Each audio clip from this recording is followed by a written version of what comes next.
بسم اللہ الرحمن الرحیم۔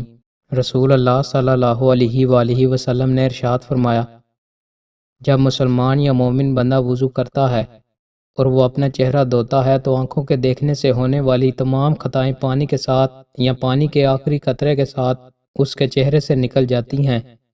پس جب وہ اپنے ہاتھ دھوتا ہے تو اس کے ہاتھوں سے جو خطائیں سرزد ہوتی ہیں وہ پانی کے ساتھ یا پانی کے آخری قطرے کے ساتھ اس کے ہاتھوں سے نکل جاتی ہیں۔ پس جب وہ اپنے پاؤں دھوتا ہے تو اس کے پاؤں سے جو خطائیں سرزد ہوتی ہیں پانی کے ساتھ یا پانی کے آخری قطرے کے ساتھ اس کے پاؤں سے نکل جاتی ہیں، حتیٰ کہ وہ گناہوں سے صاف ہو جاتا ہے۔ رسول اللہ صلی اللہ علیہ وآلہ وسلم نے ارشاد فرمایا، اللہ اس کا ذکر عظیم الشان ہو فرمائے گا، ہر اس شخص کو جہنم کی آگ سے نکال دو جس نے اخلاص کے ساتھ کسی ایک روز بھی مجھے یاد کیا ہو یا وہ کسی جگہ مجھ سے ڈرا ہو۔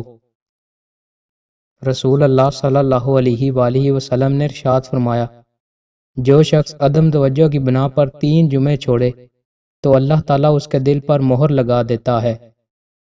رسول اللہ صلی اللہ علیہ وآلہ وسلم نے ارشاد فرمایا، اے اللہ اپنے اس بندے یعنی ابو ہریرہ اور ان کی والدہ کو اپنے مومن بندوں کا محبوب بنا دے اور مومنوں کو ان کا محبوب بنا دے۔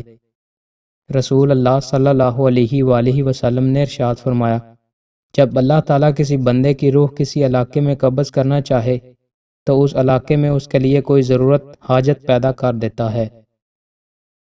دوستو، مزید اچھی ویڈیوز کے لیے ہمارے چینل کو سبسکرائب لازمی کریں۔ بہت شکریہ۔